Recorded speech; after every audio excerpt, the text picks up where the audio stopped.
दर्शकों, आयुर्वेद शिरोमणि आचार्य बालकृष्ण जी द्वारा प्रस्तुत कार्यक्रम आयुर्वेद एवं जीवन दर्शन को भारत ही नहीं विश्व के करोड़ों दर्शकों ने सराहा और उससे स्वास्थ्य लाभ लिया। अपने दर्शकों के लिए आयुर्वेद एवं जीवन दर्शन को हम नए कलेवर के साथ प्रस्तुत कर रहे हैं।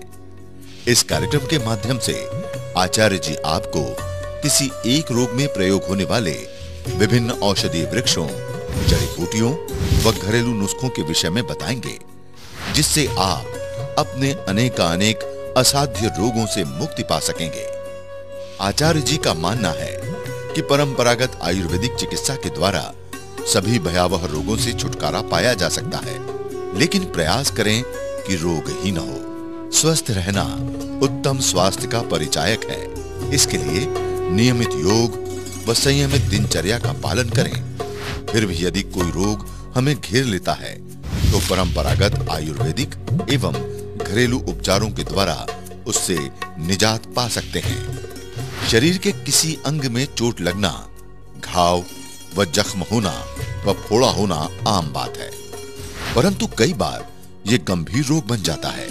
मसलन चोट सामान्य है, परंतु संक्रमित होने के बाद वो उस पूरे अंग को प्रभावित कर देती है। वैसे तो कई कारणों से चोट लग जाती है, जिसमें कुछ सामान्य होती है और कुछ गंभीर चोटें होती हैं। किसी दुर्घटना, मारपीट, झगड़ा, गिरने और असावधानी के कारण सामान्य तौर पर अधिक चोट लगती है, जिसमें कुछ बाह्य चोट होती है और कुछ अंदरूनी चोट। बाह्य चोट की तुलना में आंतरिक चोटें ज्यादा गंभीर होती हैं। खास बात यह है कि चोट कोई भी हो, परंतु शुरुआती लापरवाही के कारण चोट संक्रमित हो जाती है और कई बार तो अंगों को काटना भी पड़ जाता है और छोटी चोट भयावह रूप ले लेती है। घाव व जख्म कई कारणों से होते हैं, जैसे चोट लगना, सुई या अन्य लोहे के औजार का घुसना, बाह्य त्वचा का फट जाना, फ्रैक्चर होना, कांच आदि का लग जाना, शरीर का बाह्य अंग का कटना, घाव का संक्रमित होना आदि ऐसी परिस्थितियां होती हैं जिसमें कई बार व्यक्ति के प्रभावित अंग को बचाना भी मुश्किल हो जाता है। और यदि घाव व जख्म आंतरिक है और समय पर उसका इलाज नहीं किया जा सका तो व्यक्ति की जान बचाना भी मुश्किल हो जाता है। खास तौर से ग्रामीण इलाकों में समय पर इलाज न होने और शुरुआती लापरवाही वही घाव, नासूर व कैंसर होने तक की स्थिति बन जाती है।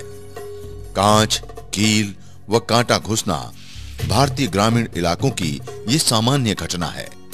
ग्रामीण इलाकों में कामकाज करते समय कांच, कील व कांटे घुस जाते हैं। अमूमन सुई आदि से उनको निकाल दिया जाता है, लेकिन यदि उसके कुछ टुकड़े अंदर रह जाते हैं तो वही बाद में पककर फोड़े व घाव का रूप ले लेते हैं।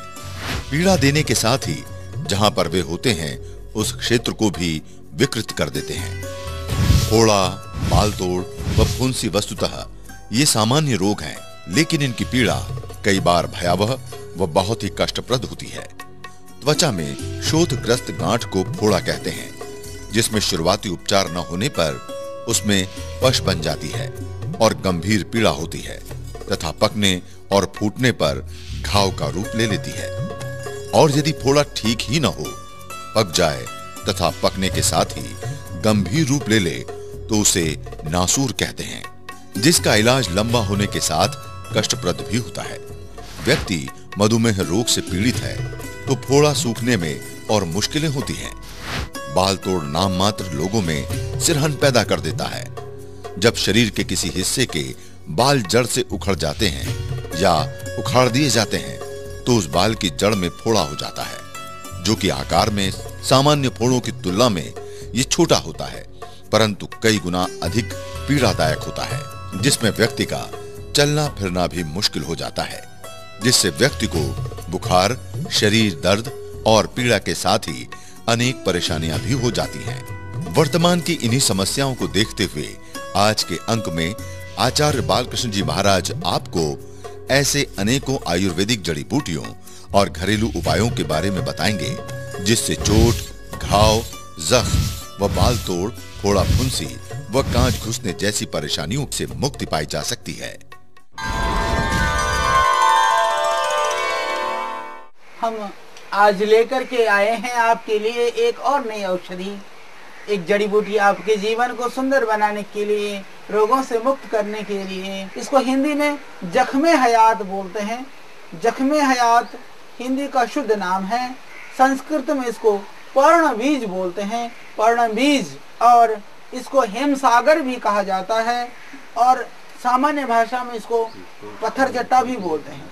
यह वास्तव में आयुर्वेद की एक बहुत ही दिव्य औषधि है। विविध रोगों में इसका प्रयोग भी किया जाता है। जिनको घाव वगैरह है, उस घाव में भी इससे पूरा लाभ मिलता है। यदि आप इसको उबाल करके तो घाव को धो देते हैं और उसको बांधते भी हैं तो घाव जल्दी भरने में इससे सहयोग मिलता है।